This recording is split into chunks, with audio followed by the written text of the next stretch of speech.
This is sort of a basic description of the penetration testing process. There is a planning stage, a discovery stage, and an attack stage, which tend to sort of feed back into each other repeatedly, and then ultimately a reporting stage. So what do all those mean? The planning stage. What do you think would go into the planning stage for a penetration test? This is sort of everything that we do before any sort of actual action occurs. So planning might actually be planning what the rules of engagement are, the scope, absolutely. So what's the scope? Sort of rules of engagement. That's part of the scope, really. It's what can be attacked, what can't be attacked. Is this going to be a physical penetration test? Can you walk into the facility, or should it be network based? How much information should be provided to the penetration tester? Information like that. Scope. It could be also the time that is allotted for the penetration test, and so on and so forth. So that's part of the planning stage. Another part is like the penetration tester is going to need to do some planning themselves. But honestly, a lot of planning is going to occur, and that's why this isn't a perfect representation of the process. A lot of planning is going to occur after discovery too. So none of these phases are perfectly distinct from the other one.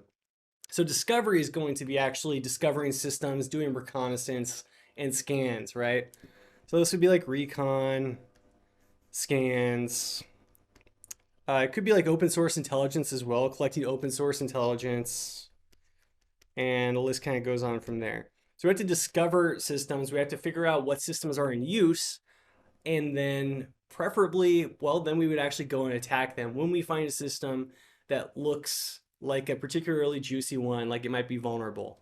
So we would attack a system once we found the one that we would like to attack, and then it goes back into discovery. So why is that? Like, why do these two loop in particular?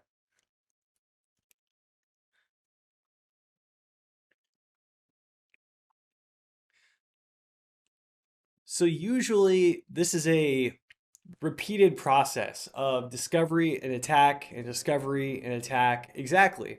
So what you're going to do, well, first you find system number one, and that might be some publicly available system in the DMZ or something, and you're going to attack and compromise that. But from that, you might need to pivot into another system and then another system. You might need to like jump around between many different systems within an environment to fully compromise the environment or to reach like really critical servers if they're part of the scope. So yeah, what you want to do is not just compromise a single system and say you're done, but try to get progressively more and more sensitive or critical systems. Exactly. So that's really where pivoting comes in, right? Or lateral movement. You don't just compromise like the first system and then say you're done, but you want to keep pivoting in the same way that an actual attacker would do.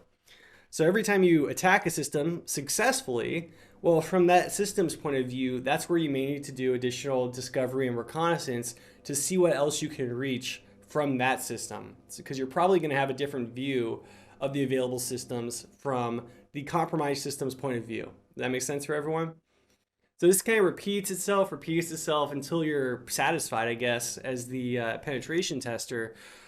But that's where it gets kind of, this is like the less interesting side of penetration testing. You have to write a report about all that too.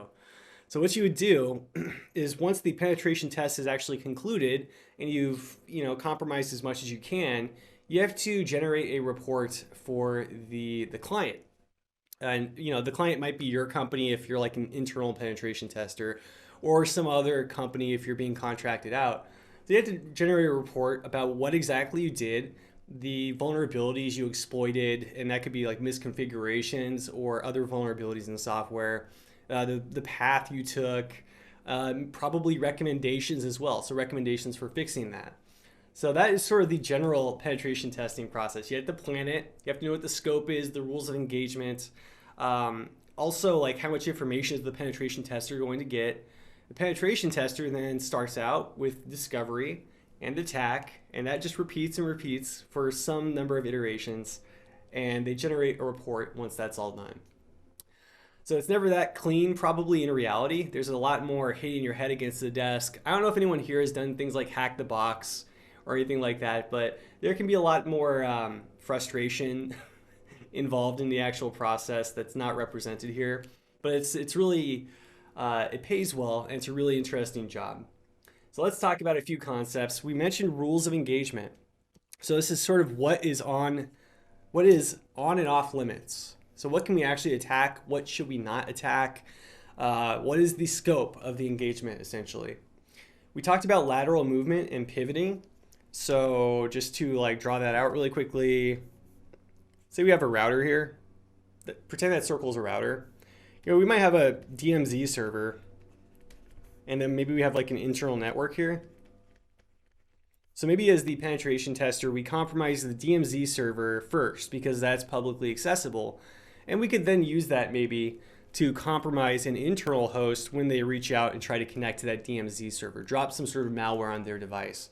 So that would be pivoting in a sense, right? That would be movement to a different system on a different network segment, probably and ideally a more sensitive system that gives us access to still more sensitive systems. So that is lateral movement and pivoting. That's moving around within the environment from system to system. Angelo asks, do some groups include remediation? I've never actually I've never had the budget, or I've never been fancy enough to actually contract out and get like a penetration test at any of the jobs I've worked.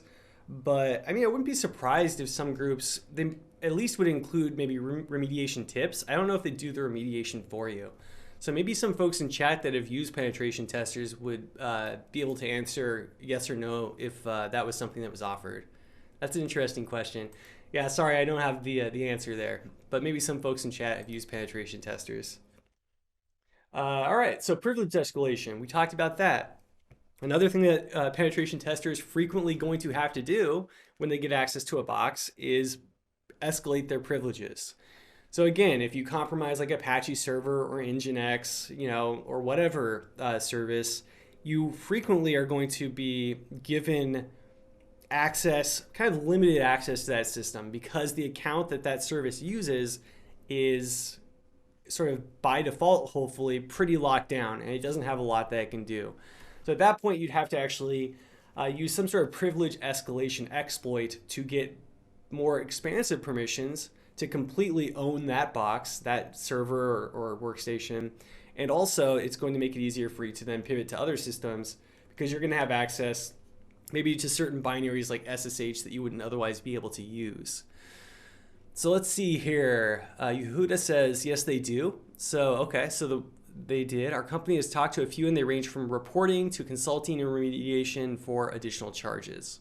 So it seems like there's like a range, right? And it's just going to depend on which company you go with. That's kind of what I expected. Thanks for answering, folks. All right, so that's privilege escalation. We need to get more expanded privileges or access to a higher level account. Persistence. What is persistence? So for those of you that have done hack the box or have done other like penetration testing exercises out there, one thing you don't want to do is, if you've been like hitting your head against the wall trying to get into a system for an extended period of time, you don't want to have to go through that process again, right? So you want to, in some way, establish persistent access to that machine, so you don't have to like reinvent the wheel, rehack the box, right? So you want to continue to maintain access regardless of whether the system reboots or the services restart or whatever the case may be. So persistence is maintaining the access to that system. You don't want to like hack, system A and then pivot to system B and then system C, and then like there's a restart of systems all of a sudden, and now you have to start from scratch, right? So you want to maintain persistence, and there's different persistence mechanisms you can use. It could be like, shell scripts. In the case of Windows PCs, it could be, for instance, it could be scheduled tasks even. There's a variety of persistence mechanisms, but they're all about maintaining access to systems so that you can continue to move forward instead of having to rehack different systems. Cleanup. So this is a pretty important one. You don't want to just, as the penetration tester, hack your way through this entire infrastructure and then leave everything behind, right? You want to actually clean up any tools, any persistence mechanisms, anything that you may have used during the course of the penetration test.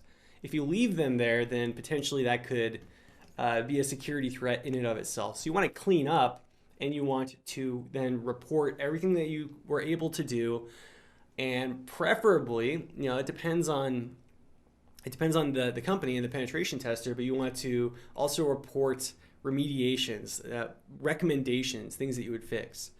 So what's the benefit? We didn't really talk about this. Maybe we should have addressed this earlier, but what's the benefit of using a penetration tester over just running vulnerability scans?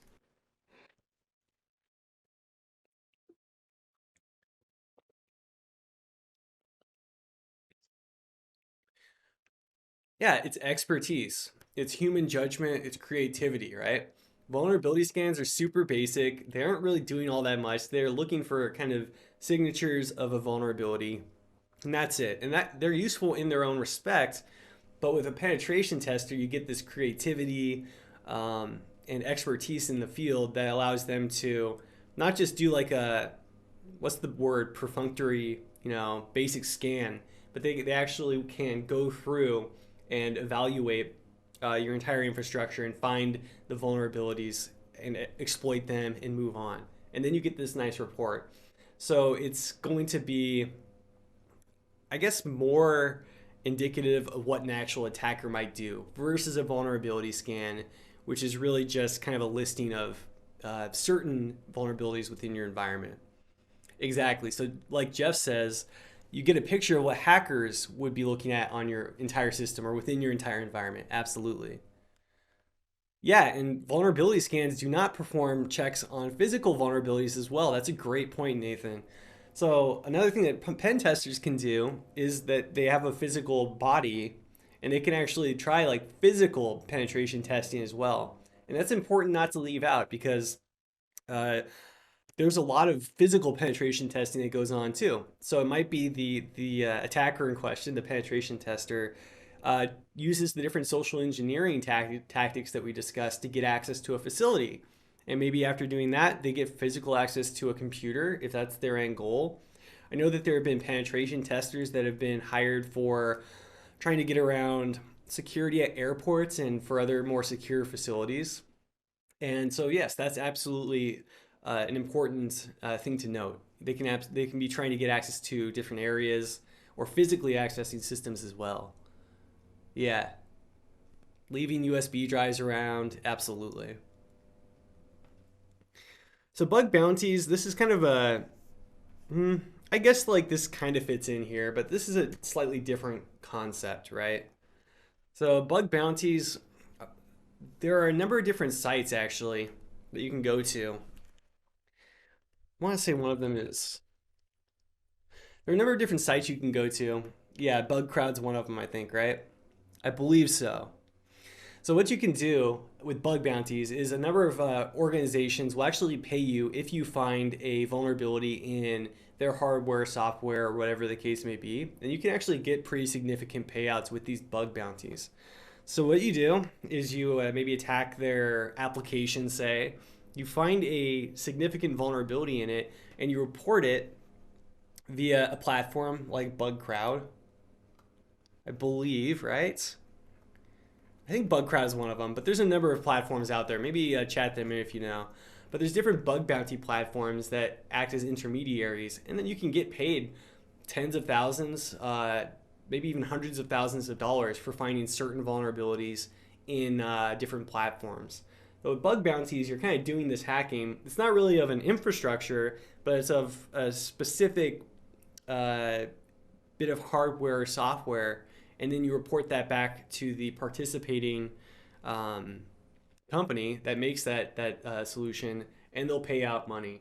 So a lot of companies do bug bounties, and that is actually a pretty impressive source of income for some folks. Some folks are really good at finding bugs, and they make uh, really significant income using just off of bug bounties. I don't know if anyone's heard of that. There's one. Was it Hack the Box? Not Hack the Box. Pwn to own. That's another one, if anyone's heard of that. Um, I know Tesla does, or at least was doing some bug bounties as well for, folks could hack a Tesla, and if they identified any sort of security vulnerability, they would be paid. So that's another kind of source of income. It's similar to penetration testing, but whereas penetration testing is usually focused more on like an organization, bug bounties are more focused on individual solutions. So if you want to make a little bit of extra money, maybe that's something to do. All right, so I kind of mm, tease this, but there are different levels of information that we might provide a penetration tester, right? So we could provide them with no information or maybe all information about our environment. So does anyone know what those are called? The different levels of information that we might provide to a penetration tester. Well, I'm not going to leave you hanging. So there's they're called boxes, right, with different colors. So you might have like black box testing, pen testing, and this is when we provide really no information to the penetration tester. And don't worry about like all these techniques. That's way beyond, that's unnecessary for Security Plus. But with black box testing, we aren't telling them the operating systems or the hardware that we're using or the applications, anything like that, right? The network topology. They really have no information about our systems. What's the benefit of black box testing? So with black box testing, this is probably going to most closely approximate an actual attacker, because attackers, by default, when they're just starting out, they don't have any information about our systems. They have to use things like job listings and scans and so forth to figure out what systems we're actually using. So exactly what Ben says, this is as close as you can get to a real world attack. There are some downsides to that. I mean, one downside is that it's just going to take longer and maybe they won't be as effective in their attack.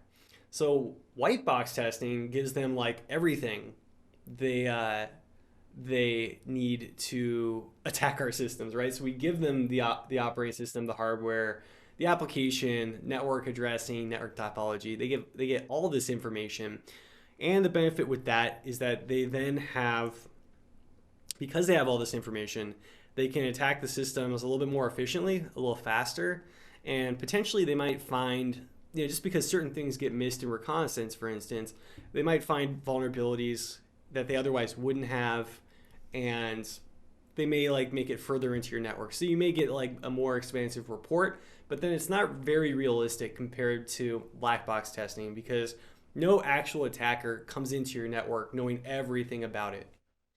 And then there's gray box testing, which is like some combination of the two, where you might provide partial information, but maybe not all information.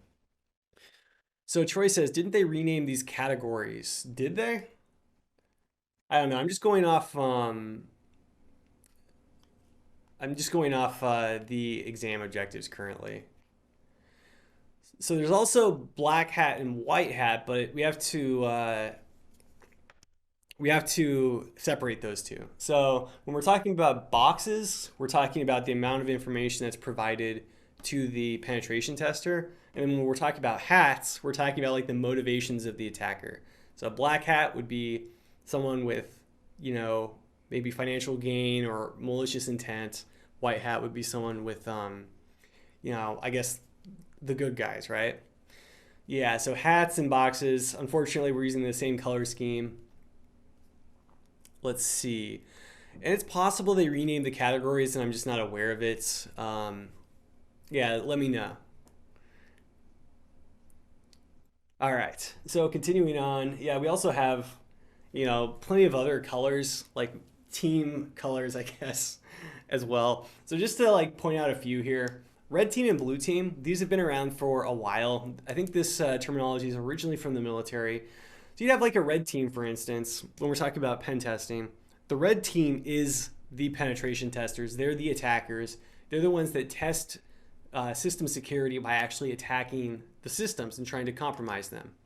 That would be red team. There's also blue team, which is the defense side of things. I'm kind of more blue team myself personally. So that would be trying to configure and set systems up so that they are defensible, and both the red team as well as real attacks are kind of thwarted, right? So your blue team's all about defense, red team's all about offense. There are like additional colors that you may hear. These are a little bit less common. Purple teaming is sort of combining elements from both red and blue teams. So it's just like mixing colors, back from first grade or something. This is going to have both offensive and defensive elements. So you may hear purple teams referred to occasionally. And another one is white team, which is more of a coordination. They're kind of like the referees. So they would establish rules of engagement, say between a red team and a blue team, and coordinate engagements, coordinate the activities, and kind of just serve as referees in that sense. So these two are a little bit less common to hear of. Red team and blue team are really the two terms that you're going to hear most frequently. And there's other colors that some people are trying to make a thing too. Like I've seen yellow team and all kinds of other teams for some reason. Like some people are just trying to make just a team for every color possible. But it's really red team and blue team that we tend to discuss most frequently. So why would you want any other team besides red team in a test? Well, the red team, red versus blue team.